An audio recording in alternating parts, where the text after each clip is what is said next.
হরে কৃষ্ণ। সকল বৈষ্ণবের চরণে আমার প্রণাম। ভালো আছেন সবাই নিশ্চয়ই। ধন্যবাদ যারা জয়েন করেছেন আজকে ক্লাসে। তো আমরা প্রত্যেক রবিবারে চেষ্টা করি চৈতন্য চরিতামৃত থেকে পাঠ করতে এবং সেখানে যা বিষয়বস্তু আছে সেটা বোঝার চেষ্টা করি। মেইনলি আমাদের এই ক্লাসটা আমি যেটা রেডি করি সেটা হচ্ছে সিনিয়র ডিভোটিদের এবং মহারাজদের ক্লাস থেকে তারা যেভাবে ব্যাখ্যা করেছেন সেটাই আমি এখানে সামারাইজ করার চেষ্টা করি। তো আমরা চৈতন্য চরিতামৃতের আদি লীলায় আছি, প্রথম অধ্যায় আছে এখনো মঙ্গলাচরণে। আশা করছি আজকে আমরা মঙ্গলাচরণ গুলো শেষ করতে পারবো। তো শুরুতেই জয় রাধা মাধবের মঙ্গলাচরণ দিয়ে শুরু করবো। রত্নগর মাতাজি, আপনি জয় রাধা মাধব শুরু করুন। হরে কৃষ্ণ। সকল বৈষ্ণবের চরণে আমার দণ্ডবত প্রণাম। জয় রাধা মাধব কুঞ্জ বিহারী, জয় রাধা মাধব কুঞ্জ বিহারী, জয় গোপী জন বল্লভ গিরিবরধারী, জয় গোপী জন বল্লভ গিরিবরধারী,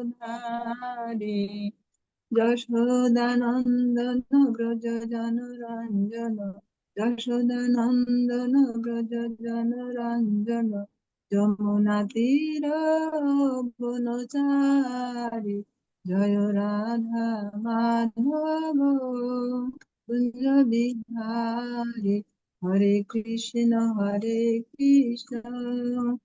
কৃষ্ণ কৃষ্ণ হরে হরে, হরে রাম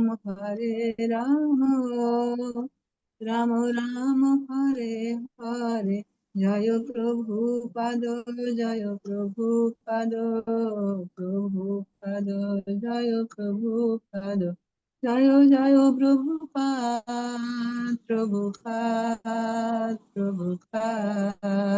জয় জয় প্রভুপাদ। নিতাই গৌর হরি বল, হরি বল, হরি বল, নিতাই গৌর হরি বল।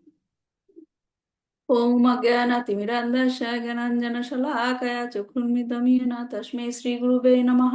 শ্রীচৈতন্যমনোভীষ্টাं স্থাপিतं येन भूतले स्वयं रूपकदामह्यं ददाति स्वपदान्तिकं। वन्देऽहं श्रीगुरु श्रीयुतपदकमलं श्रीगुरुन् वैष्णवांश्च श्रीरूपं साग्रजातं सहगण रघुनाथान्वितं तं सजीवं साद्वैतं सावधूतं परिजनसहितं कृष्णचैतन्यदेवं श्रीराधाकृष्णपादान् सहगण ललिता श्रीविशाखान्वितांश्च। नमोऽयं विष्णुपादाय कृष्णप्रस्थाय भूतले श्रीमते भक्तिवेदान्त स्वामिनिति नामिने। नमस्ते सारस्वते देवे गौरवाणी प्रचारिणे निर्विशेष शून्यवादी पाश्चात्य देशतारिणे। वाञ्छाकल्पतरुभ्यश्च कृपा सिन्धुभ्येव च पतितानां पावनेभ्यो वैष्णवेभ्यो नमो नमः। नमो महावदन्नाय कृष्ण प्रेमपदाय कृष्णाय कृष्ण चैतन्य नाम्ने गौरतिष्ये नमो नमः। अनार्पिता चिरामचारी अनार्भिताचारीं चिरा करुणावतीर्णा कालौ समर्पायितमुन्नत उज्ज्वल राशं सभक्तिश्रियां हरेर्पुरत सुन्दर दूति कदम्ब सन्दीपिता सदा हृदय कन्दरे स्फुरत वसचिनन्दन अजानुलम्बिता भुजौ कनकवदातौ संकीर्तन कपितरौ कमलायताक्षाओ विश्वभर द्विजभर जुगधर्म पाल वन्दे जगत प्रिया कारा करुणावतीर्णाओ पंचतत्माकां कृष्णां भक्तरूपस्वरूपाकां भक्तावतारं भक्ताख्यां नमामि भक्तशक्तिकां। जय श्री कृष्ण चैतन्य प्रभु नित्यानंद श्री अद्वैत गदाधर श्रीवासादि गौर भक्तवृंद। हरे कृष्णा कृष्णा कृष्णा हरे हरे, हरे राम राम राम हरे हरे, हरे कृष्णा कृष्णा कृष्णा हरे हरे, हरे राम राम राम हरे हरे, हरे कृष्णा कृष्णा कृष्णा हरे हरे, हरे राम राम राम हरे हरे। श्री श्री चैतन्य चरितामृत की जय। शिल प्रभुपाद की जय। निताई गौर प्रेमानंदे। हरि हरि बोल।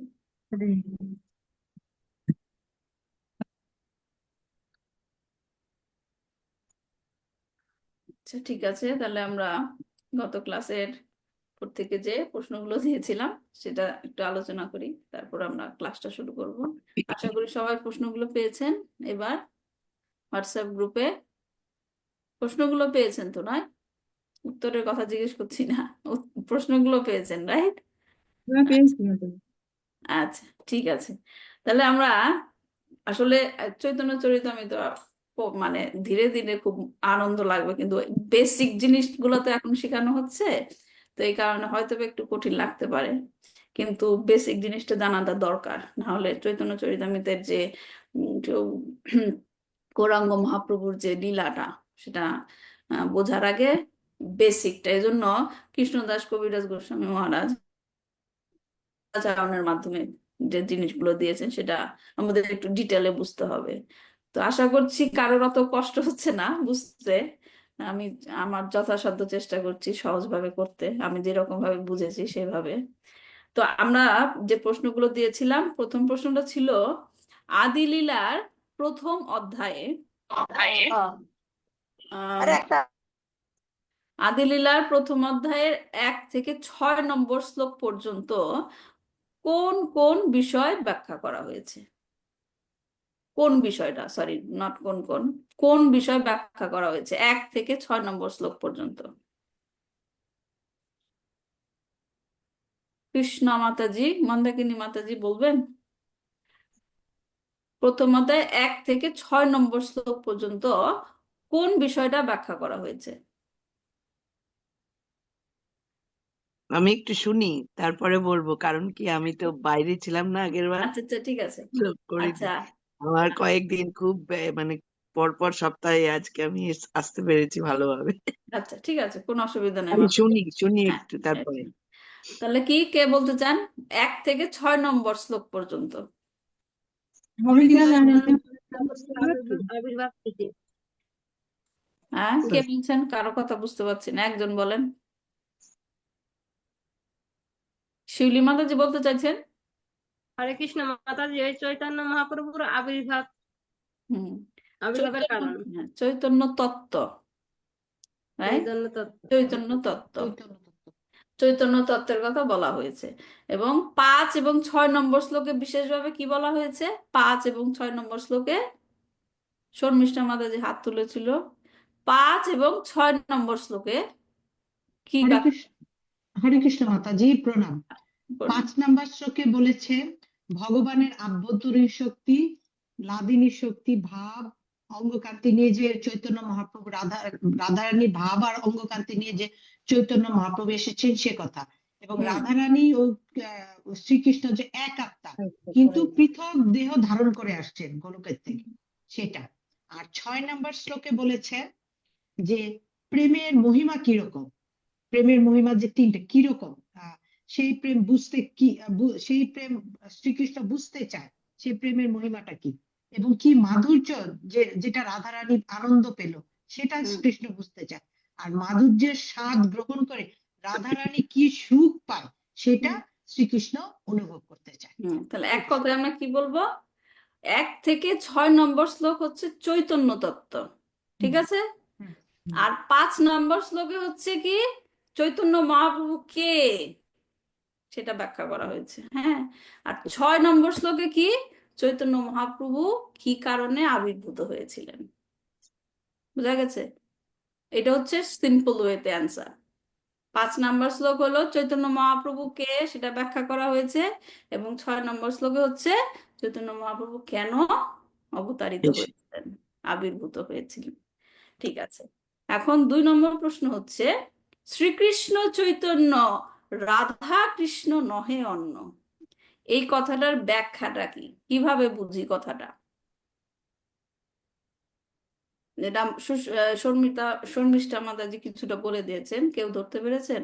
শ্রীকৃষ্ণ চৈতন্য রাধা কৃষ্ণ নহে অন্য, এই কথাটার মানে কি?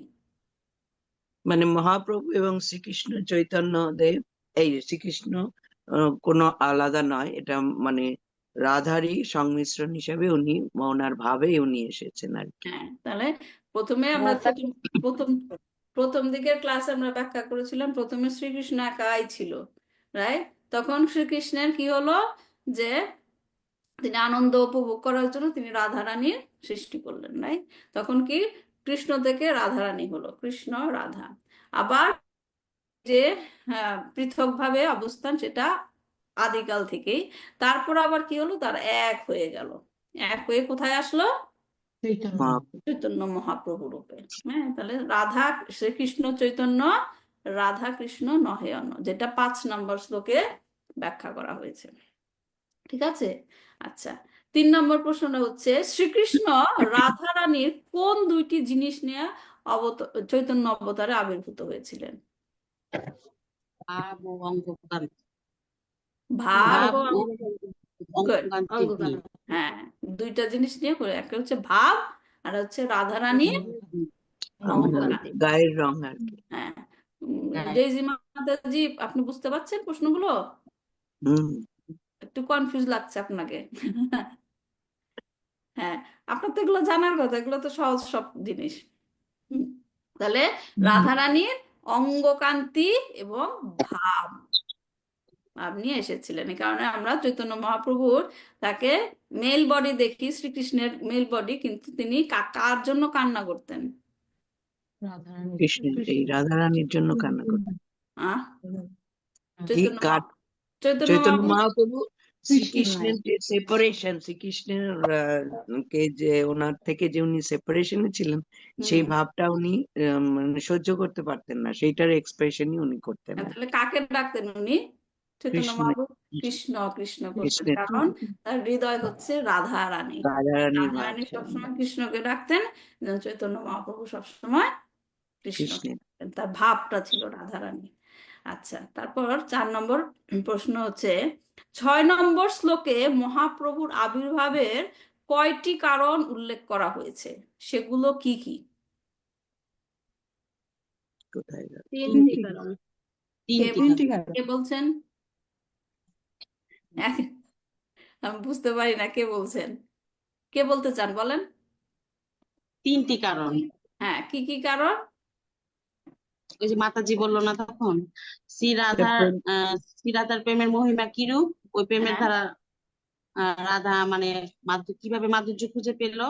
হুম, আর না সরি, প্রথম হচ্ছে শ্রীরাধার প্রেমের মহিমা কিরূপ, হুম, আর দ্বিতীয়ত হচ্ছে রাধা আমার মধ্যে কি মাধুর্য খুঁজে পেয়েছে, তাকে অসীম আনন্দ যা তাকে অসীম আনন্দ দেয়, হুম, সেটা তার কি গুণ আছে এটা দেখার জন্য।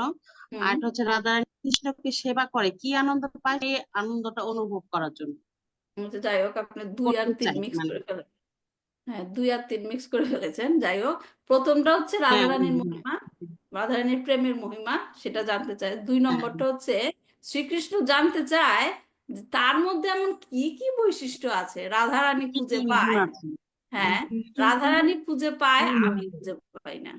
হ্যাঁ, সেই জিনিসগুলো শুনে জানার চেষ্টা করছে। আর 3 নম্বরটা হচ্ছে যে আমাকে সেবা করে, যেটা আপনি বললেন, আমাকে সেবা করে রাধারানী কি সুখ পায়, আমি সেই সুখটা আস্বাদন করতে চাই। এই হলো 3টা কারণ, এর 3টা কারণ। ওকে, ঠিক আছে, এই গেল চৈতন্য তত্ত্ব। তারপর 5 নম্বর প্রশ্নটা ছিল, 7 থেকে 11 নম্বর শ্লোকে কোন তত্ত্ব আলোচনা করা হয়েছে? আজকে আমাদের সাথে সুকন্যা মাতাজি জয়েন করেছেন। মাতাজি, আপনার চৈতন্য চরিতামৃত আছে না কাছে? এই তত্ত্বটা চৈতন্য মহাপ্রভুর আচ্ছা, স্বরূপ একটু তত্ত্ব। মাতাজি ওয়েট করুন, একটু মাতাজি ওয়েট করুন। সুকন্যা মাতাজির কাছে চৈতন্য চরিতামৃত আছে না মাতাজি? আচ্ছা, আপনি মতো কাছে। হরে কৃষ্ণ মাতাজি, প্রণাম। আমি যা শুনছি। আচ্ছা, ঠিক আছে, সমস্যা নেই। তাহলে কি 7 থেকে 11 নম্বর শ্লোকে কোন তত্ত্ব আলোচনা করা হয়েছে? চৈতন্য তত্ত্বর পর কোন তত্ত্ব আসে? ওনাদের তত্ত্বগত আলোচনা হয়েছে, যে কিভাবে ওনাদের মানে এক্সপ্যানশন, এই কি বলে, কার কার ইনকারনেশন, এক্সপ্যানশন, কার এগুলো আর মাতাজি, কি। কার? কৃষ্ণ থেকে কিভাবে সংকর্ষণ এসছে, সংকর্ষণ থেকে কিভাবে বলরাম, বলরাম থেকে হ্যাঁ, নারায়ণ, তারপরে 3 ক্ষীরোদাক্ষায়ী বিষ্ণু, গর্ভদাক্ষায়ী বিষ্ণু, এগুলো সব এসেছেন, সেগুলোর আর কি বর্ণনা করা হয়েছে, কিভাবে হ্যাঁ, তাদের স্পেসিফিক্যালি সৃষ্টি। তাহলে কোন তত্ত্ব? এটা ফিলোসফিক্যাল। নিত্যানন্দ তত্ত্ব।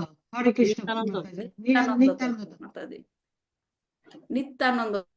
তাহলে 1 থেকে 6 পর্যন্ত চৈতন্য তত্ত্ব, 7 থেকে 11 পর্যন্ত নিত্যানন্দ তত্ত্ব। নিত্যানন্দ, বলরাম। নিত্যানন্দ তত্ত্ব, নিত্যানন্দ তত্ত্ব সম্বন্ধে আলোচনা করা হয়েছে। এখন আমাদের নেক্সট প্রশ্নটা হলো, বলরামকে আমরা লাস্ট ক্লাসে গ্রাফ মানে ছবি দেখে সুন্দর করে ব্যাখ্যা করেছিলাম। বলরাম কে? বলরাম হলো শঙ্কর্ষণ। হ্যাঁ, আহ কিন্তু প্রথম উত্তরটা কি হবে? প্রথম বলরাম কে? বলরাম হলো নিত্যানন্দ বলরাম এখানে হ্যাঁ, ঈশ্বরের। সেটা তো জানি, কিন্তু বলরাম মানে এক কথায় বলতে হবে বলরাম ও কে? কৃষ্ণ। বলরাম হচ্ছে বিষ্ণুর অবতার, না শ্রীকৃষ্ণের না না, অবতার। না বিষ্ণুর অবতার মাতাজি, অদ্বৈত আছে। পুরুষ মাতাজি, অবতার, অর্চনা পুরুষ মাতাজি ভুল অবতার, করে ফেললেন। নিত্যানন্দ প্রভু পুরুষ কিভাবে অবতার। অবতার হয়? আমরা ব্যাখ্যা করেছিলাম অবতার এবং প্রকাশের মধ্যে পার্থক্য আছে। হরে কৃষ্ণ মাতাজি বলবো? উনি সেবক বলরাম, মানে আচ্ছা, শর্মিষ্ঠা মাতাজি কি লিখেছেন আপনি? ভগবানের বৈভব প্রকাশ, প্রথম প্রকাশ, প্রথম একদম প্রকাশ, প্রথম প্রকাশ হচ্ছে ভিন্ন ভাব আর অঙ্গকার, ভিন্ন বলরাম। অঙ্গকারকে নিয়ে আসে। বলরাম। বলরাম এই প্রথম ভগবান কি হলো? সাংস প্রকাশ হলো আর কি বৈভব প্রকাশ হলো। সাংস প্রকাশ কোনগুলা, কোন লীলাতে দেখি সাংস প্রকাশ? কৃষ্ণ লীলা। সাংস প্রকাশ লীলা, হলো মন্নন্দত অবতার, পুরুষ অবতার, লীলাবতার, গুণাবতার, যুগাবতার, হ্যাঁ সপ্তাবেশ অবতার। হ্যাঁ। আর কি ভগবান যে নিজে নিজে বিস্তার করলো কোন কোন লীলায়? সেটা কারণোদ্দেশ্যে বিষ্ণু কি মাতাজি? আর প্রথমে কৃষ্ণ হলো, রাইট? কৃষ্ণ, কৃষ্ণ হ্যাঁ। থেকে দুইটা হলো প্রথমে প্রকাশ। প্রভাব একটা বিকাশ, হচ্ছে ভগবান কৃষ্ণ নিজেই নিজেকে অনেক কৃষ্ণ। অনেক রূপে প্রকাশ করলো। সেটা কোন লীলা? রাসলীলা, রাসলীলা, দ্বারকা লীলা, right? আর আরেকটা কি হলো? এটা হচ্ছে কি বৈভব প্রকাশ হলো বৈভব প্রকাশ। এটা কে? বলরাম। বলরাম। হ্যাঁ, একটা হলো প্রভাব প্রকাশ আর একটা হলো কি বৈভব প্রকাশ, প্রকাশ। বলেন কি বলছি? দুইটা প্রকাশ, প্রভাব প্রভাব প্রকাশ, প্রকাশ এন্ড বৈভব প্রকাশ। বৈভব প্রকাশ। প্রভাব প্রকাশ কোনগুলা লীলায়? রাসলীলায় যেগুলো হয়েছে সেগুলো। হ্যাঁ, আর বৈভব প্রকাশ কোনটা? এই বলরাম। বলরাম। ঠিক আছে, তাহলে এটা হলো বলরাম। তাহলে আমরা যে 7 থেকে 11 নম্বর শ্লোক গুলো পড়ে গিয়েছিলাম, এখানে বলরামকে কয়টা রূপে প্রকাশ হতে দেখেছি? 4টা। 6টা, 6টা। কয়টা? কে কে বলেন কি কি ছিল প্রথমটা? সংকর্ষণ, কারণোদ্ধার, সেই বিষ্ণু, কারণ সেই গর্ভোৎসব, সে বিষ্ণু, হুম, আর লাস্টেরটা এটা অনেকে শিক্ষা, অনন্তদেব। অনন্তদেব। হ্যাঁ, এই হলো 5টা। তাহলে কি সংকর্ষণ, তারপর সংকর্ষণের অংশ হলো কি কারণোদকসাই বিষ্ণু। কারণোদকসাই বিষ্ণু থেকে অংশের অংশ কি হলো? গর্ভোদকসাই বিষ্ণু। গর্ভোদকসাই বিষ্ণু থেকে অংশের অংশের অংশ কি হলো? ক্ষীরোদকসাই। তারপর আরেকটা কি অনন্ত শেষ। অনন্ত শেষ, যার পরে ভগবান শায়িত থাকে। থাকে, তাই না? তাহলে এখানে হরে কৃষ্ণ মাতাজি, মাতাজি এটা একটু আরেকবার বলবেন প্লিজ, আমি ধরতে পারিনি, একটু আরেকবার। প্রথম হলো সংকর্ষণ, যেটা নাকি আমরা চতুর্ভুজ শিখেছিলাম। সংকর্ষণ, এখানে পদ্মন, বাসুদেব, অনিরুদ্ধ। হ্যাঁ, সেখানে যে চতুর্ভুজ আছে হ্যাঁ, সেখানে থেকে সংকর্ষণ হলো মিডলে। সংকর্ষণ থেকে তখন আসে প্রথমে, অ্যাকচুয়ালি প্রথম চতুর্ভুজ বলে, তারপর দ্বিতীয় চতুর্ভুজ বলে। আপনি অত ডিটেলস আমি বলছি না। তো দ্বিতীয় চতুর্ভুজের সংকর্ষণ থেকে প্রথম অংশ কি হয়? কারণোদকসাই বিষ্ণু। তারপর কি হয়? এটা কি মাতাজি এক সেকেন্ড, সরি মাতাজি মাঝখানে এটা কি বলরামের প্রথম প্রকাশ সংকর্ষণ? হ্যাঁ, বলরাম থেকে। আপনি মনে নাই ছবিটা দেখিয়েছিলাম? হ্যাঁ হ্যাঁ হ্যাঁ হ্যাঁ, আমি একটুখানি গোলাই ফেলছি, সরি মাতাজি। আমি কি আবার ওইটা শেয়ার করবো? একটুখানি যদি করেন কাইন্ডলি, তাহলে আবার একটুখানি মনে পড়তো, আমি ওইটা ঠিক আছে, একটু যদি করেন কাইন্ডলি, থ্যাংক ইউ। একটু ওয়েট করেন তাহলে।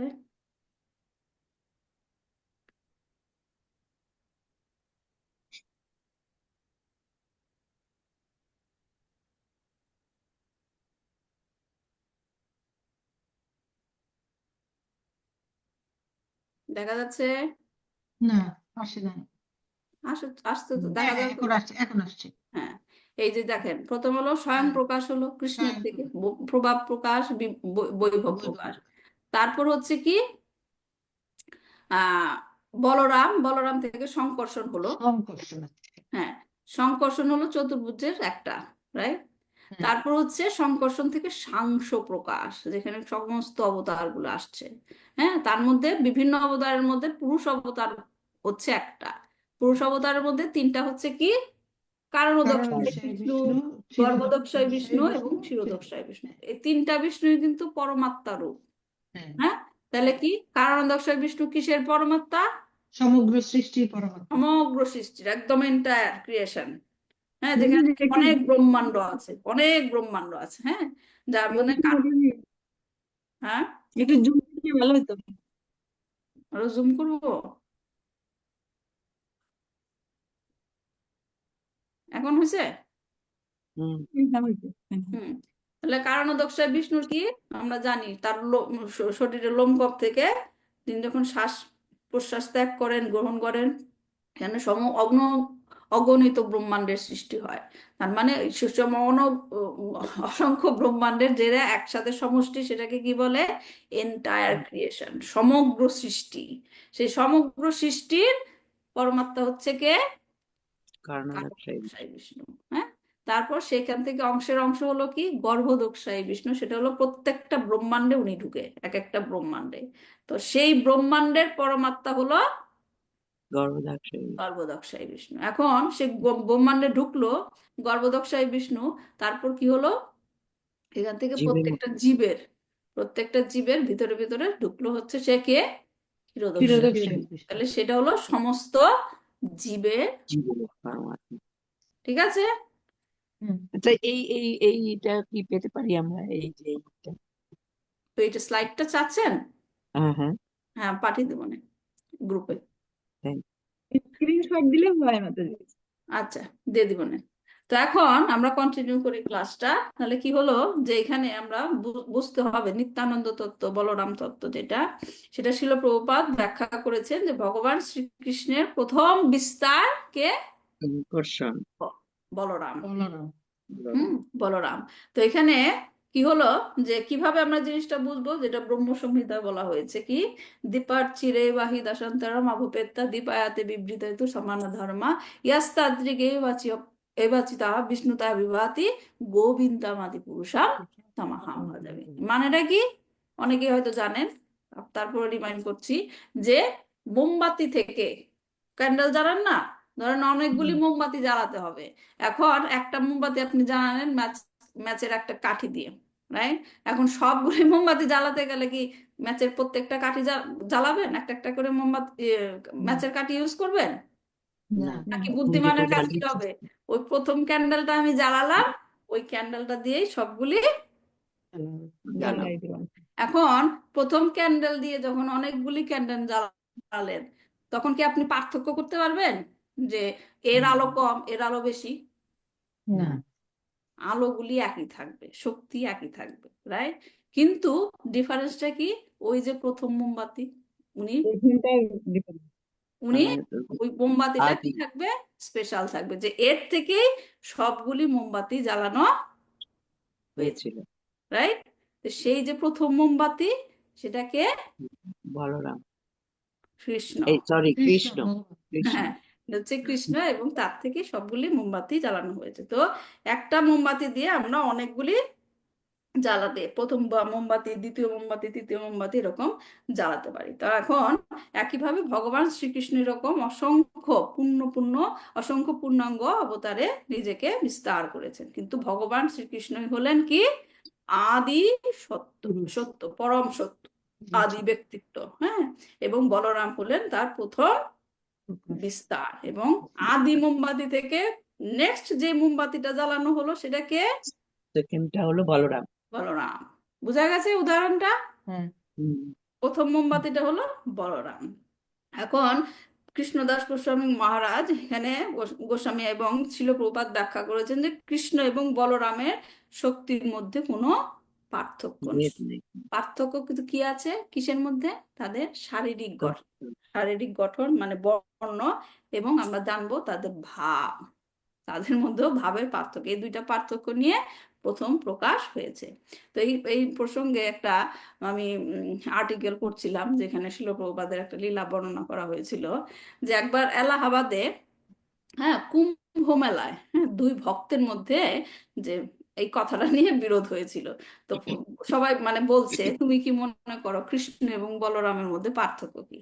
তো এখানে মধুদেশ প্রভু নামে একজন ভক্ত ছিলেন, তিনি বলছেন যে বলরাম এবং কৃষ্ণের মধ্যে কোনো পার্থক্য নেই, একমাত্র পার্থক্য হলো কৃষ্ণ হলো কৃষ্ণ বর্ণ আর বলরাম হলো সাদা, যেটা বলে শ্বেত বর্ণ। সে তো কিন্তু যমুনা দেবী মাতাজি উনি দ্বিমত পোষণ করলেন।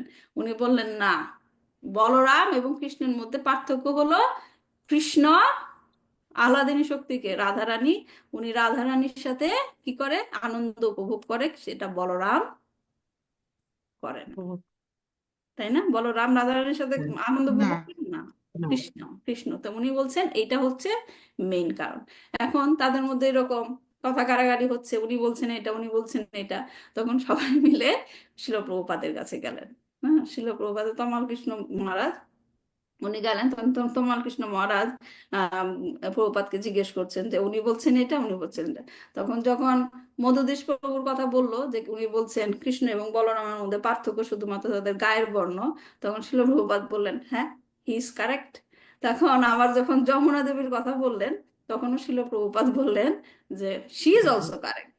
তখন তমাল কৃষ্ণ মহারাজ বললেন তাহলে আমরা বুঝবো কোনটা কোনটা আসলে রিয়েল রিজন। তখন শিল প্রভুপাদ তমাল কৃষ্ণ মহারাজকে বললেন তুমি ডিসাইড করো কোন কারণটা তোমার কাছে মনে হয় অ্যাপ্রোপ্রিয়েট। তো এখানে বলার উদ্দেশ্য হলো যে বলরাম এবং কৃষ্ণের মধ্যে পার্থক্য হচ্ছে দুটো। প্রথমটা কি?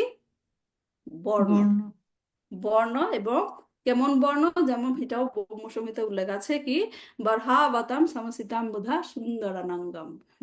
যারা ব্রহ্মসংহিতা পড়েছেন তার সেখানে জানবে, সেখানে ভগবান শ্রীকৃষ্ণের সৌন্দর্যের বর্ণনা করা হয়েছে। ব্রহ্মসংহিতা কি সবাই তো জানেন, রাইট? ব্রহ্মসংহিতা কি সবাই তো জানেন। যারা জানেন না তাদের জন্য বলছি যে ব্রহ্মসংহিতা হচ্ছে সৃষ্টির আদি জীব ভগবানের গর্ভদক্ষয় বিষ্ণু থেকে তো ব্রহ্মার সৃষ্টি হলো, রাইট?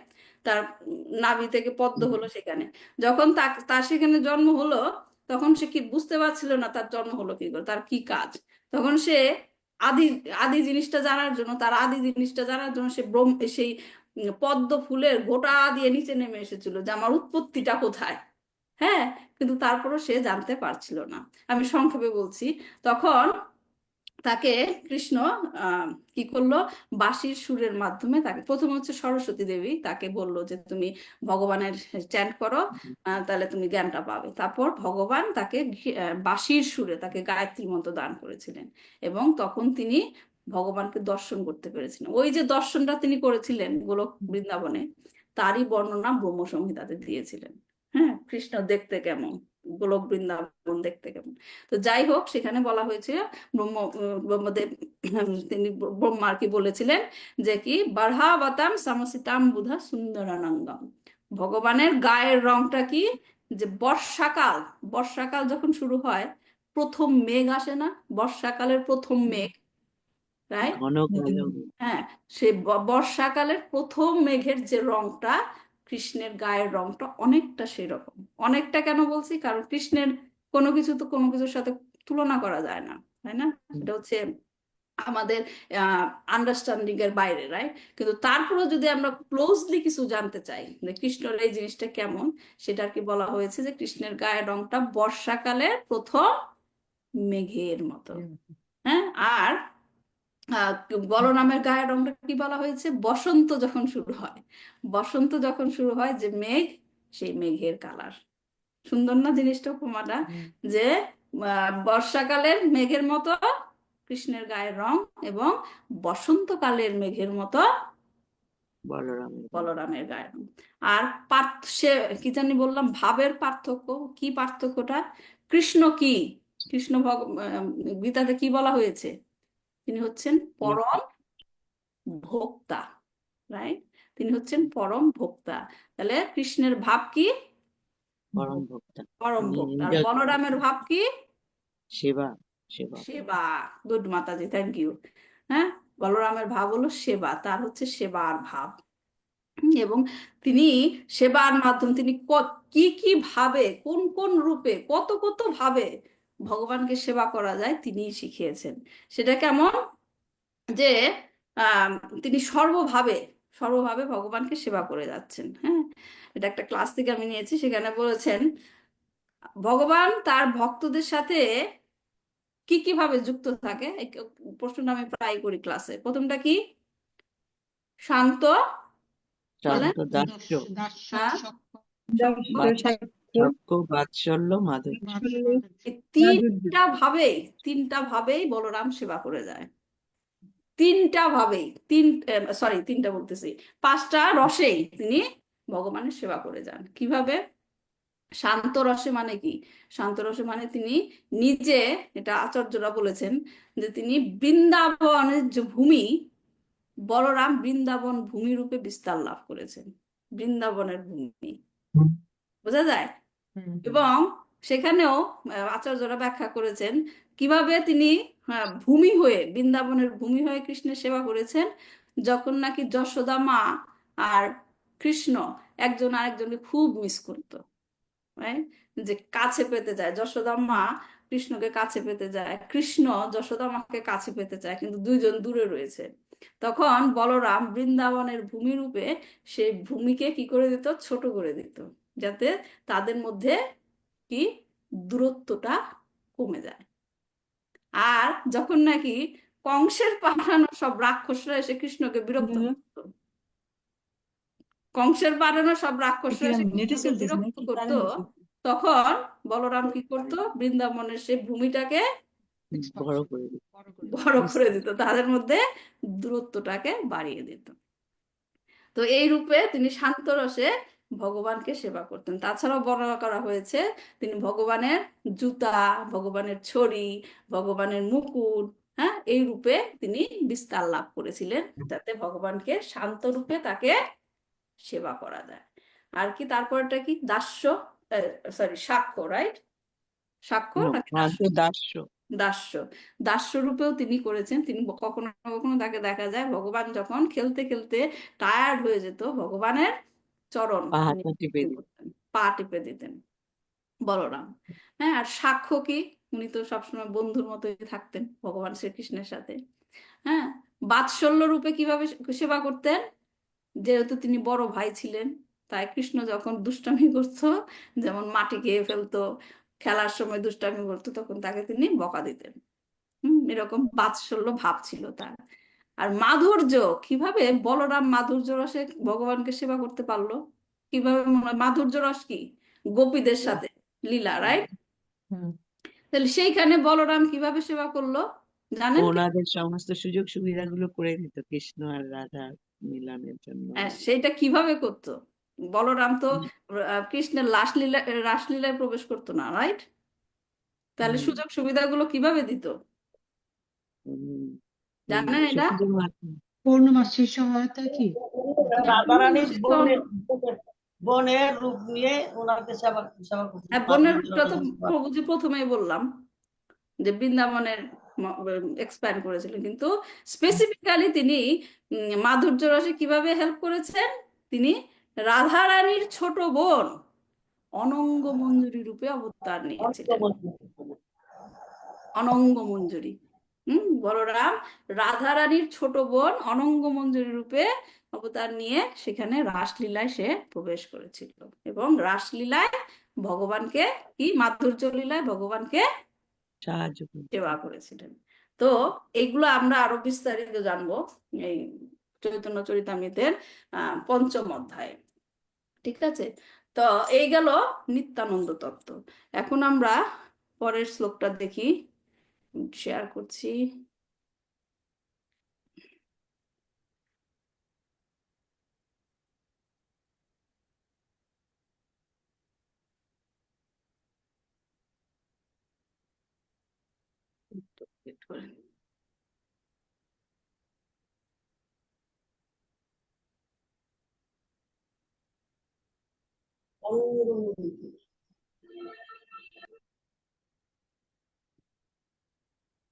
দেখা যাচ্ছে?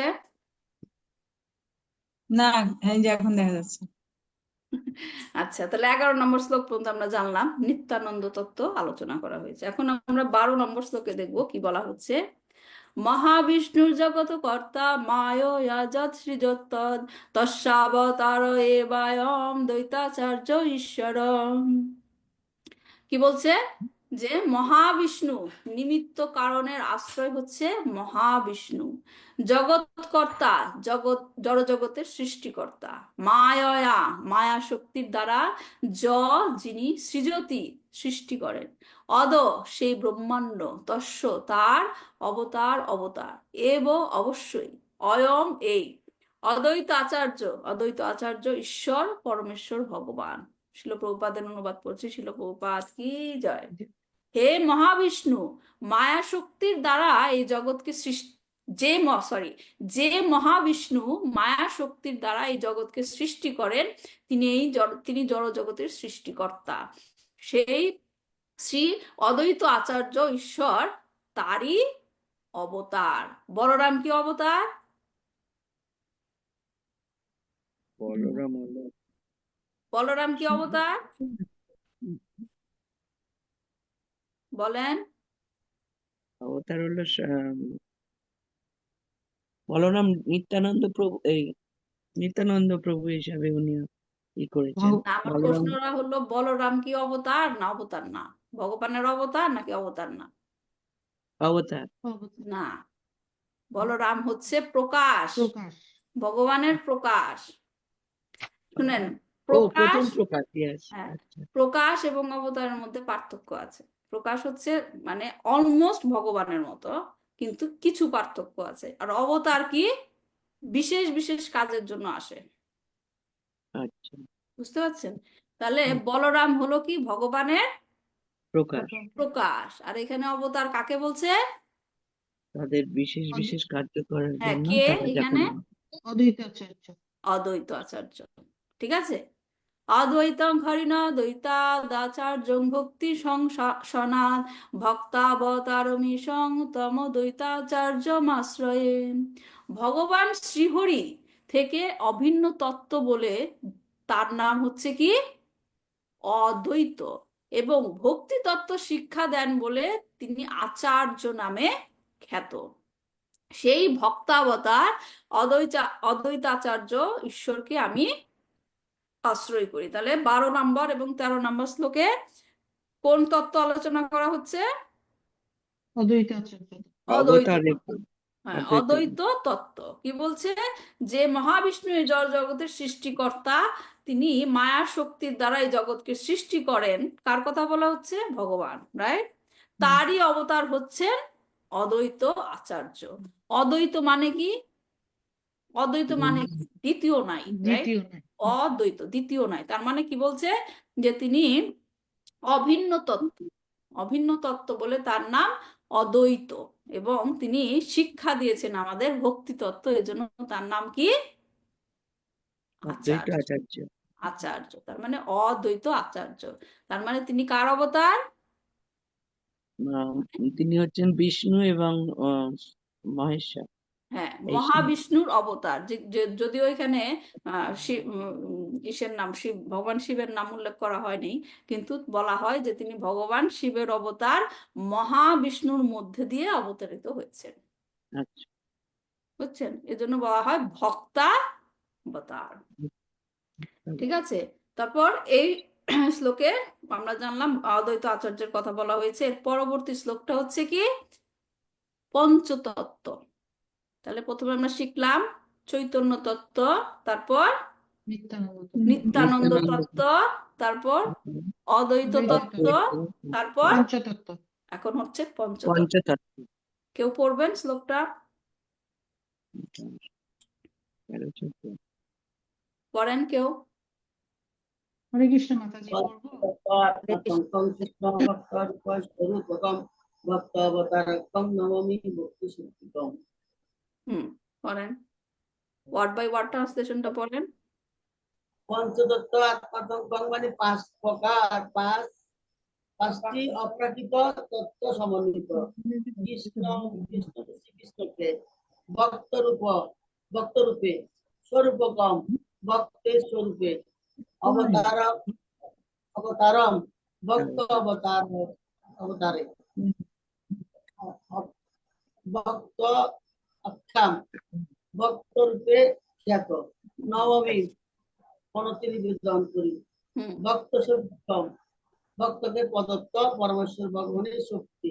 হুম অনুবাদ ভক্তরূপে ভক্তরূপ আর ভক্ত স্বরূপ ভক্ত অবতার ভক্ত ও ভক্তি শক্তি এই পাঁচ তত্ত্বকে পঞ্চতত্ত্বকে শ্রীকৃষ্ণ প্রণতি নিবেদন করে। এই পঞ্চতত্ত্বাত্মক হ্যাঁ শ্রীকৃষ্ণকে প্রণতি নিবেদন করি। তাহলে এখানে 5টি অপ্রাকৃত তত্ত্ব সমন্বিত শ্রীকৃষ্ণকে প্রণাম নিবেদন করছেন, কিন্তু কি পঞ্চতত্ত্বের মাধ্যমে। এবং পঞ্চতত্ত্বটা কি হচ্ছে ভক্তরূপ, ভক্তরূপ, ভক্ত স্বরূপ। জিনিসটা বোঝার চেষ্টা করেন। একটা হচ্ছে ভক্ত রূপ, তারপর ভক্ত স্বরূপ, নিজে মানে ভক্ত রূপ হিসেবে যে আসলো তার ভক্ত হচ্ছে কে ভক্ত নিজে স্বরূপ, রাইট? তারপর সেই ভক্তাবতার, তারপর ভক্ত এবং ভক্ত শক্তি। এখন আমি ব্যাখ্যা করলাম, তার আগে করি এই ভক্ত রূপ কাকে মনে হয়, ভক্ত স্বরূপ কাকে মনে হয়, ভক্ত অবতার কাকে মনে হয়, এবং কি ভক্ত ও ভক্তের শক্তি কে কে পঞ্চতত্ত্ব থেকে ভক্ত আছেন জানেন তো, রাইট? অদ্বৈত আচার্য হলো ভক্ত রূপ, হুম আর ভক্ত আপনি একটু আগে বললেন অদ্বৈত আচার্য অবতার। সরি ভক্ত স্বরূপ।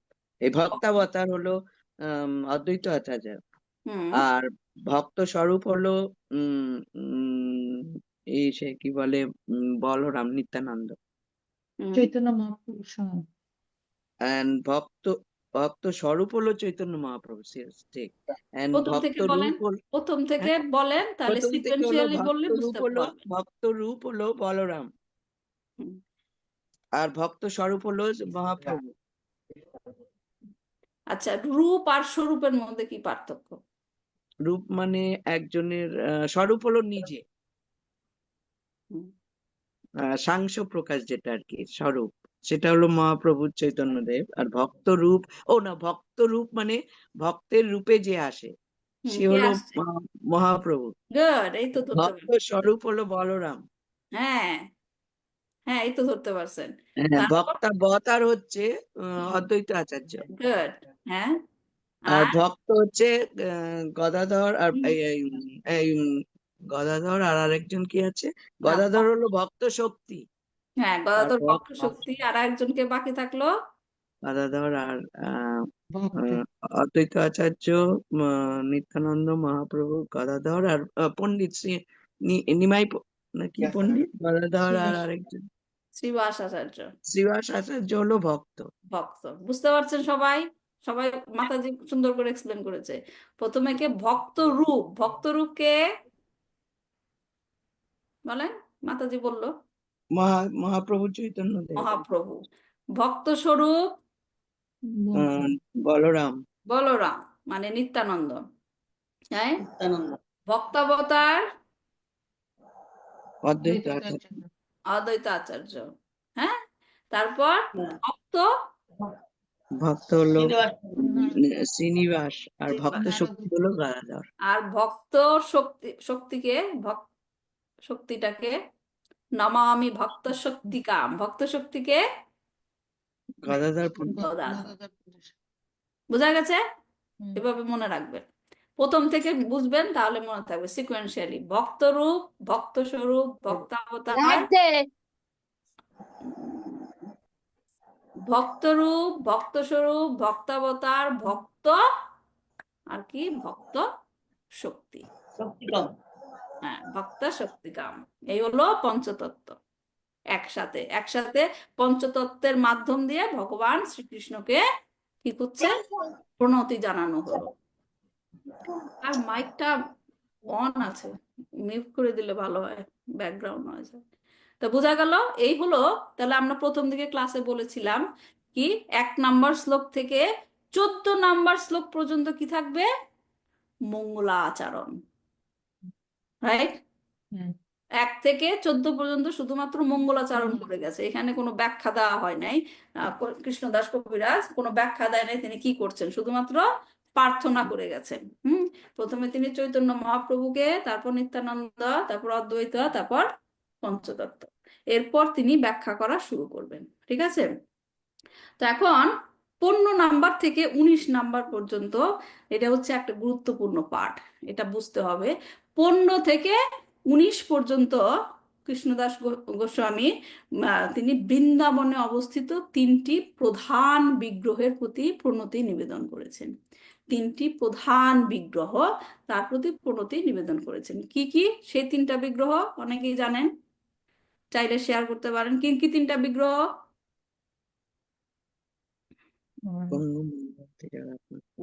মদন, রাধা মদন, গোপীনাথ মদন মোহন। মদন মোহন, আর কে? রাধা গোবিন্দ, রাধা গোবিন্দ, রাধা গোপীনাথ। গোপীনাথ। বোঝা গেছে? হুম। সুচিত্রা মাতাজি বুঝতে পেরেছেন? 3টি প্রধান বিগ্রহ, যেটা হচ্ছে বৃন্দাবনে অবস্থিত। হ্যাঁ, আমরা ব্যাখ্যা করব কেন প্রধান, কেন গুরুত্বপূর্ণ এই 3টা বিগ্রহকে প্রণাম জানানো, আস্তে আস্তে ব্যাখ্যা করব। তাহলে বিগ্রহের নামগুলো কি কি? প্রথমটা কে? রাধা মদন মোহন, মদন মোহন, রাধা মদন মোহন। তারপর হচ্ছে রাধা গোবিন্দ, রাধা গোবিন্দ এবং রাধা গোপীনাথ। মদন মোহন, গোবিন্দ, গোপীনাথ। অনেক হয়তো সেই ভজনটাও শুনেছেন, জয় রাধে জয় কৃষ্ণ জয় বৃন্দাবন, শ্রী গোবিন্দ গোপীনাথ মদন মোহন। শুনেছেন না? এটা হচ্ছে বৃন্দাবন মহিমা। এই ভজনটার নাম হচ্ছে বৃন্দাবন মহিমা। এটা হচ্ছে কৃষ্ণদাস গোস্বামী মহারাজ গোস্বামী লিখেছেন, এবং তিনি সেখানে বৃন্দাবনের মহিমার বর্ণনা করতে গিয়ে এই 3টা বিগ্রহের নামও উল্লেখ করেছেন। কি হলো না? মদন মোহন, গোবিন্দ, আর কে? গোপীনাথ। এখন 15 থেকে 19 পর্যন্ত শ্লোকগুলো এই 3টা বিগ্রহকে প্রণাম জানানো হবে। ঠিক আছে? তাহলে আমরা অনেকেই হয়তো এই শ্লোকগুলো মুখস্থ আছে, আমরা একটু ডিটেলসে জানি শ্লোকগুলোতে কি বলা হয়েছে। জয়তম সুরতর পঙ্গ মম মন্দমতের গতি মৎসর্বস্ব পদম ভজাও রাধা মদন মোহনম। অ্যাকচুয়ালি আপনারা কেউ একজন পড়লে ভালো হয়। সুকন্যা মাতাজি, আপনি দেখতে পাচ্ছেন তো, রাইট? কত স্ক্রিনটা নাম্বার শ্লোক? 15 থেকে 19। সুকন্যা মাতাজি পড়বেন? এটা তো মানে প্রার্থনা, পড়া তো না। ঠিক আছে, দেখছি মাতাজি। হরে কৃষ্ণ। হ্যাঁ, তাহলে আপনি পড়েন 3টা শ্লোক। এক্সেলেন্ট। হুম।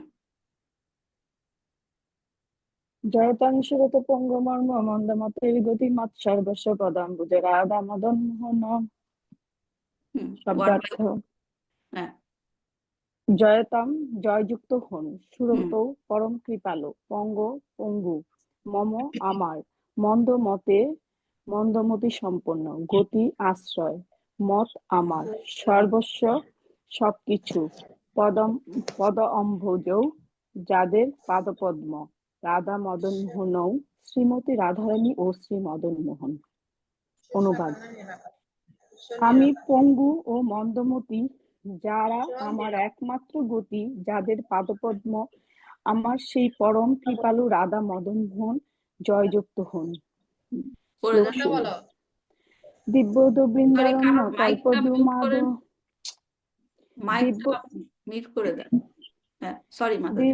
দিব্যদ বৃন্দারণ্য কল্পদ্রুমাধ শ্রীমদ রত্নাগার সিংহাসনস্থ শ্রীমদ রাধা শ্রীল গোবিন্দ দেব প্রেষ্টালেভি সেব্য মানুষ স্মরণী। দিব্যৎ জ্যোতির্ময় শোভা বিশিষ্ট, বৃন্দা অরণ্য বৃন্দাবনের অরণ্যে, কল্পদ্রুম কল্পবৃক্ষ, অধতলে শ্রীমৎ শোভা বিশিষ্ট, রত্ন আগর রত্ন মন্দিরে, সিংহাসনস্থ সিংহাসনে উপবিষ্ট, শ্রীমৎ শোভা বিশিষ্ট রাধা শ্রীমতী রাধারানী, শ্রীল গোবিন্দ দেবৌ এবং শ্রীল গোবিন্দ দেব প্রেষ্ঠ আলিভি অন্তরঙ্গ পার্ষদ বৃন্দের দ্বারা সেব্য মানব সেবিত হচ্ছেন। স্মরামি, আমি স্মরণ করি। অনুবাদ: জ্যোতির্ময় শোভাবিশিষ্ট বৃন্দাবনের অরণ্যে কল্পবৃক্ষ তলে রত্ন মন্দিরস্থ সিংহাসনের উপরে উপবিষ্ট শ্রী শ্রী রাধা গোবিন্দ তাদের অন্তরঙ্গ পার্শ্বদবৃন্দ সখী অর্থাৎ সখীগণ কর্তৃক সেবিত হচ্ছেন। আমি তাদের স্মরণ করি। শ্লোক 17। শ্রীমান রাসরসারম্ভী বংশীবৎ তটস্থিত কর্ষণ বেণু স্বর্ণৈ গোপী গোপীনাথ শ্রীহস্ত ন। শ্রীমান পরম সুন্দর, রাস রাস নৃত্য, রস রসের আরম্ভী প্রবর্তক, বংশীবট বংশীবাদ, তটে স্থিত স্থিত, কর্ষণ আকর্ষণ করেন, বেণু বেণুর, শনৈ ধ্বনির দ্বারা, গোপী গোপ বালিকারা, গোপীনাথ শ্রী গোপীনাথ, শ্রীয়ে মঙ্গল, অস্তু বিধান করুন, ন আমাদের। অনুবাদ: রাসনৃত্য রসের প্রবর্তক বংশীবট তটস্থিত পরম সুন্দর শ্রী গোপীনাথ বেণুধ্বনি দ্বারা গোপীগণকে আকর্ষণ করেন, তিনি আমাদের মঙ্গল বিধান করুন। হরে ধন্যবাদ কৃষ্ণ। মাতাজি। অর্চনা মাতাজি 18 নম্বর আর 19 নম্বর শ্লোকটা পড়ুন। অর্চনা মাতাজি আছেন?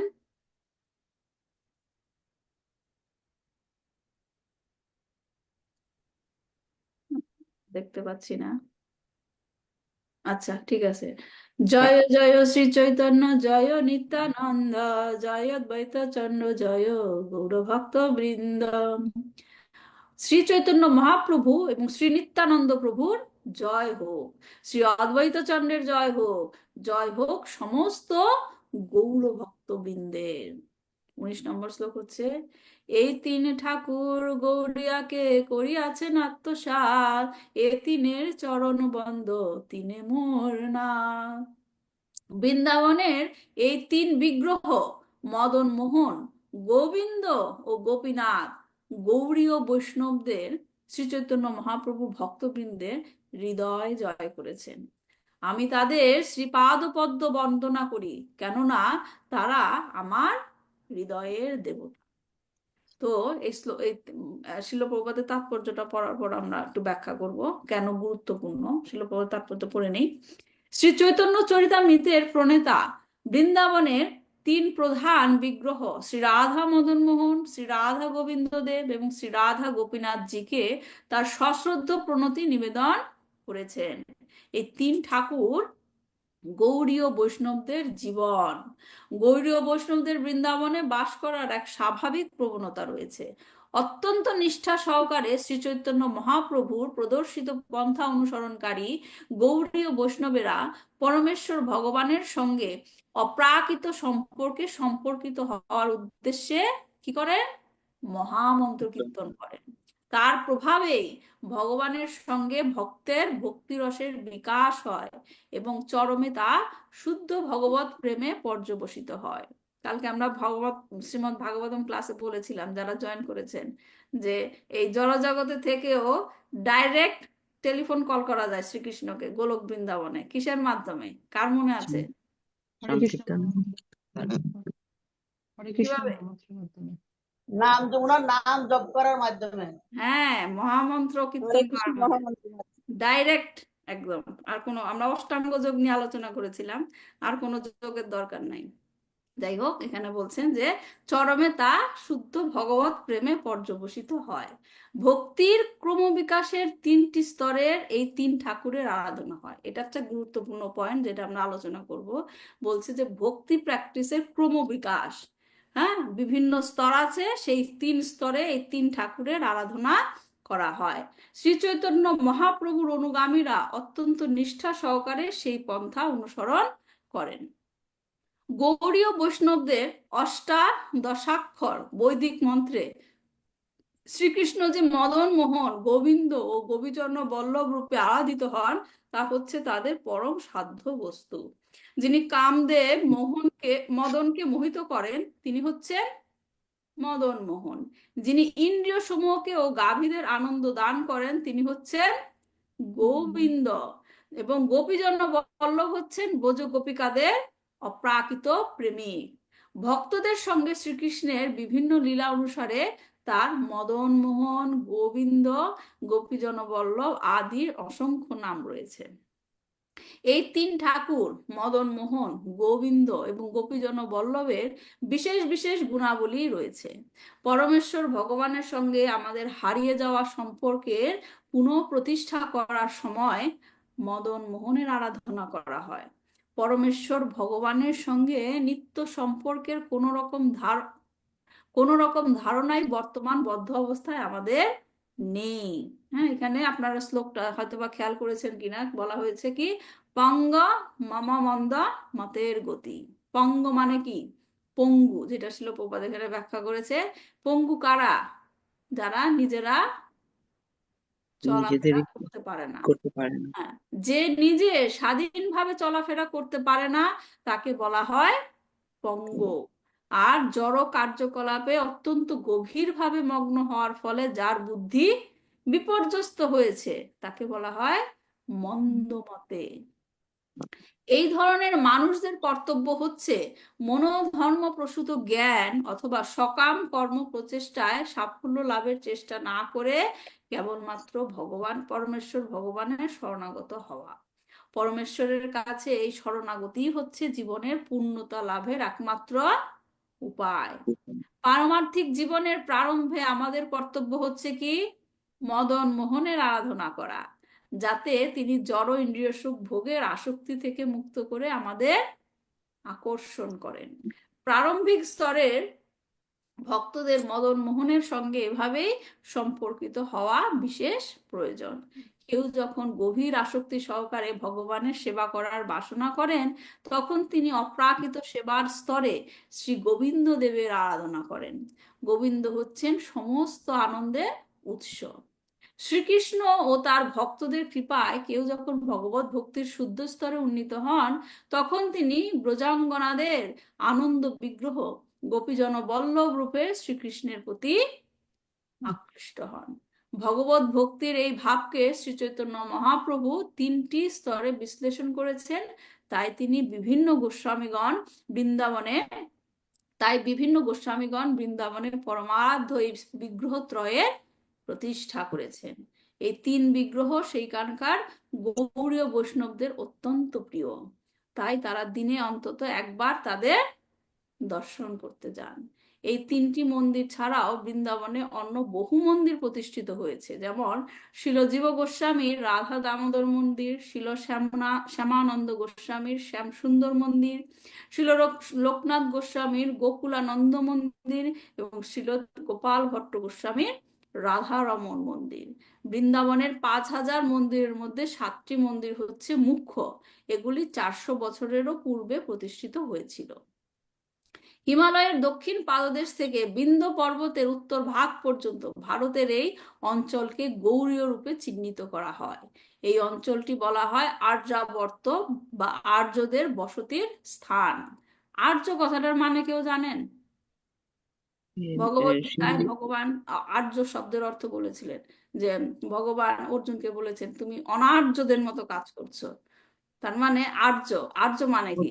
ক্ষত্রিয় যারা সিন্ধু নদের আর্য মানে হচ্ছে যারা সত্যটা জানেন, জীবনের সত্যটা জানেন, কি করতে হবে, পরম সত্য। হ্যাঁ, তো সেখানে অর্জুন যেহেতু এরকম বিলাপ করছিল, যুদ্ধক্ষেত্রে এসে কর্তব্য ভুলে গিয়ে বিলাপ করছিল, তাই তাকে বলছিল কি অনার্যদের মতো আচরণ করছো। আচ্ছা, যাই হোক, ভারতবর্ষের এই অংশটিকে 5টি প্রদেশে পঞ্চ গৌড়দেশ ভাগ করা হয়েছে। সারস্বত, কাশ্মীর ও পাঞ্জাব, কান্নকুব্জ, বর্তমান লখনৌ শহর সহ সমস্ত উত্তরপ্রদেশ, মধ্য গৌড়, মৈথিল এবং উৎকল। বঙ্গদেশকে কখনো কখনো গৌড়দেশ বলা হয়। প্রথমত এর কিয়দ অংশ মিথিলার অন্তর্ভুক্ত, আর দ্বিতীয়ত এটি ছিল হিন্দু রাজা লক্ষণ সেনের রাজধানী, যার নাম ছিল গৌড়। পরবর্তীকালে এই প্রাচীন রাজধানী গৌড়পুর নামে পরিচিত হয় এবং কালক্রমে তা মায়াপুর নাম ধারণ করে। উড়িষ্যার ভক্তদের বলা হয় উড়িয়া, বঙ্গদেশের ভক্তদের বলা হয় গৌড়ীয় এবং দক্ষিণ ভারতের ভক্তদের বলা হয় দ্রাবিড় ভক্ত। আর্যাবর্তকে যেমন 5টি প্রদেশে বিভক্ত করা হয়েছে, তেমনি দাক্ষিণাত্যকেও 5টি প্রদেশে বিভক্ত করা হয়েছে, যাদের বলা হয় পঞ্চদ্রাবিড়। চারটি শুদ্ধ বৈষ্ণব সম্প্রদায়ের ধারক চারজন বৈষ্ণব আচার্য এবং মায়াবাদী সম্প্রদায়ের আচার্য শ্রীপাদ শঙ্করাচার্য এই পঞ্চদ্রাবিড় প্রদেশে আবির্ভূত হয়েছিলেন। গৌড়ীয় বৈষ্ণবগণ কর্তৃক স্বীকৃত এই চারজন বৈষ্ণব আচার্যের মধ্যে শ্রী রামানুজাচার্য আবির্ভূত হন অন্ধ্রপ্রদেশের দক্ষিণ ভাগে মহাভূতপুরী নামক স্থানে। মাধবাচার্য আবির্ভূত হন ম্যাঙ্গালোর জেলার বিমানগিরির সন্নিকটে পাজকম অঞ্চলে। শ্রী বিষ্ণু স্বামী আবির্ভূত হন পাণ্ড্য অঞ্চলে এবং নিম্বাকাচার্য আবির্ভূত হন দক্ষিণ প্রান্তে মুঙ্গের পতন অঞ্চলে। শ্রী চৈতন্য মহাপ্রভু মাধবাচার্যের ধারায় দীক্ষা গ্রহণ করেন, কিন্তু তার অনুগামী বৈষ্ণবেরা তত্ত্ববাদীদের স্বীকার করেন না, যারা নিজেদের মাধবা সম্প্রদায়ভুক্ত বলে দাবি করে। মাধবানুগ তত্ত্ববাদীদের সঙ্গে তাদের পার্থক্য স্পষ্টরূপে প্রতীয়মান করার জন্য বঙ্গদেশের বৈষ্ণবেরা নিজেদের গৌড়ীয় বৈষ্ণব বলে পরিচয় দেন। শ্রী মাধবাচার্য শ্রী গৌর পূর্ণানন্দ নামেও পরিচিত, এবং তাই গৌড়ীয় বৈষ্ণব সম্প্রদায়ের ভক্তগণ মাধব গৌড়ীয় সম্প্রদায় নামেও পরিচিত হতে পারেন। আমাদের পরম আরাধ্য গুরু মহারাজ ওম বিষ্ণুপাদ ও শ্রীমৎ ভক্তি সিদ্ধান্ত গোস্বামী সরস্বতী গোস্বামী প্রভুপাদ মাধব গৌড়ীয় সম্প্রদায়ে দীক্ষা গ্রহণ করেছিলেন। তো এই হলো ছিল প্রভুপাদের তাৎপর্য।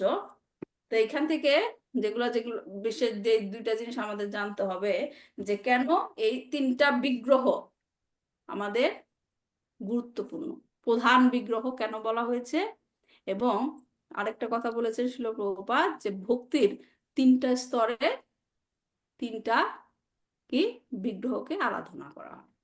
তো সেটা আমরা নেক্সট ক্লাসে আলোচনা করব। আজকে সময় শেষ হয়ে গেছে, আপনাদের 10টা বেজে গেছে। তো আজকে এই পর্যন্তই থাক। কারো কোনো প্রশ্ন থাকলে বলুন, নাহলে আজকে আমরা এখানেই শেষ করি। আপনি কি প্রত্যেকটা ক্লাসের এগুলো কি করছেন, পোস্ট করছেন? হ্যাঁ, আমি তো ইউটিউবে করে তো গ্রুপে পোস্ট করে দেই, পান না আপনারা? না, প্রত্যেকটা পরপর সিরিয়ালি করেছেন? হ্যাঁ, ইউটিউবে হ্যাঁ। থাকে। এভরি টাইম ক্লাসের পরে আমি সেটাকে ইউটিউবে পোস্ট করি এবং সেখানে এক্সপ্লানেশন দিয়ে দিই আমাদের আজকে ক্লাসে কি পড়ানো হলো। আচ্ছা, আর শ্লোক নাম্বার কত থেকে কত সেটাও হ্যাঁ বলেছেন? হ্যাঁ হ্যাঁ, ওকে। ঠিক আছে। আর কারো কোনো প্রশ্ন থাকলে শেষ করছি। আচ্ছা, আপনি বললেন এই যে এখানে বলছে যে কেন তিনটি বিগ্রহ প্রধান, এবং সেকেন্ডটা কি বললেন?